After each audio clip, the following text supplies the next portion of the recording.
Let's start first with the Cavs. I think this surprised a lot of people. CC, I'll start with you. What happened to Cleveland in Game 2 in their loss last night to Boston? They ran into a better team. And that's what you could see in the second half of the game.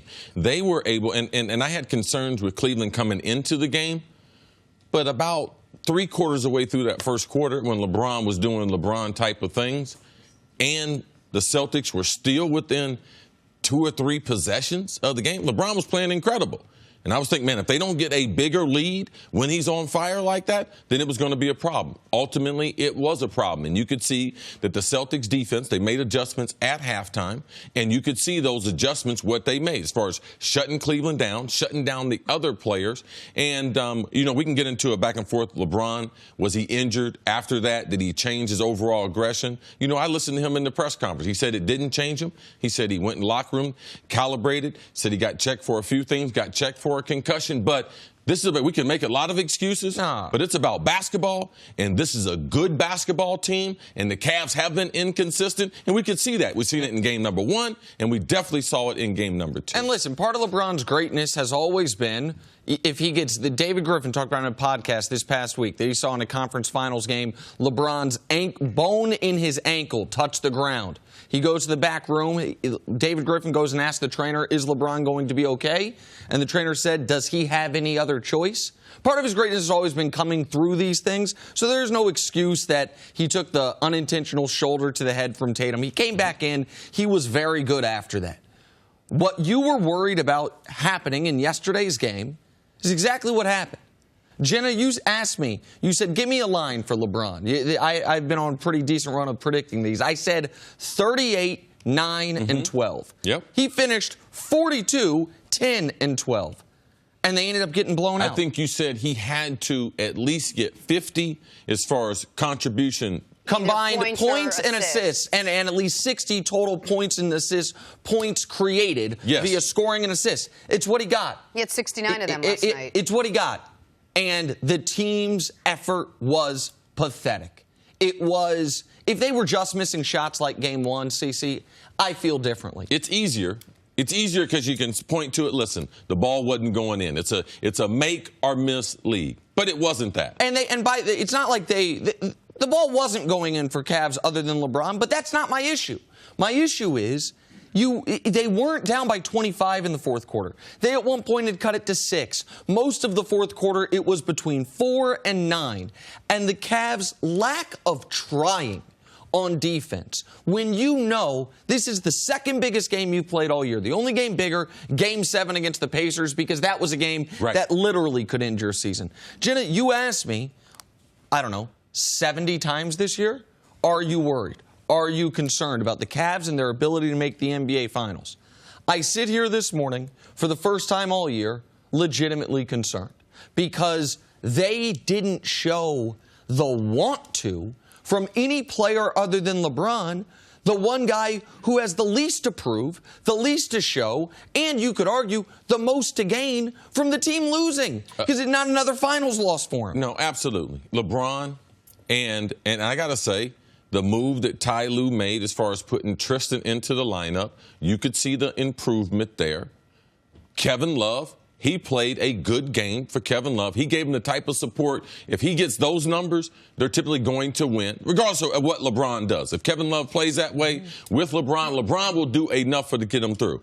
But the thing that we just can't hide, and it seems like they were hiding game number 1, hiding game number 2, is the overall backcourt. George Hill and J.R. Smith. I mean, they've been awful. Nothing. When you're talking about getting dominated by field goals, dominated by three-pointers. Like, if you think that the backcourt of the Celtics are going to be able to outshoot the backcourt of the Cavs coming into the series, you've been like, man, the Cavs have no chance to win. If that's the case, it's totally lopsided. 41-3 last night is what that graphic showed. I mean, it's awful. A lot of times, like my good friend Tom Jackson told me, you put up a graphic, I believe America can read. Yeah. Right. And it's easy to see that the tide in this game, we can talk about LeBron, we can talk about Horford, we can talk about Jalen, but it's the backcourt.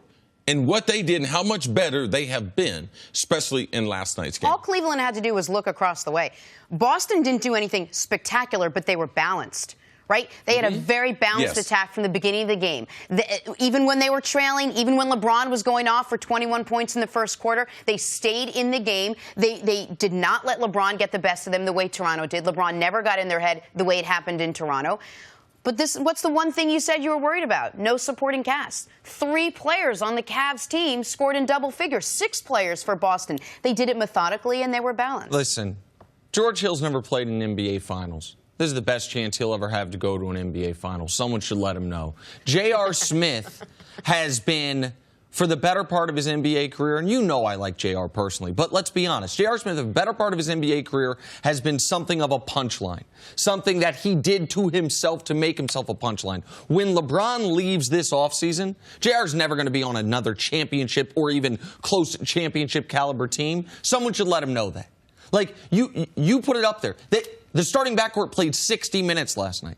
60 combined minutes. J.R. Smith, I do believe, Dusty, you can fact check this, but I'm just going on my gut that this is true. J.R. Smith became the first player in playoff history to have more flagrant fouls than points.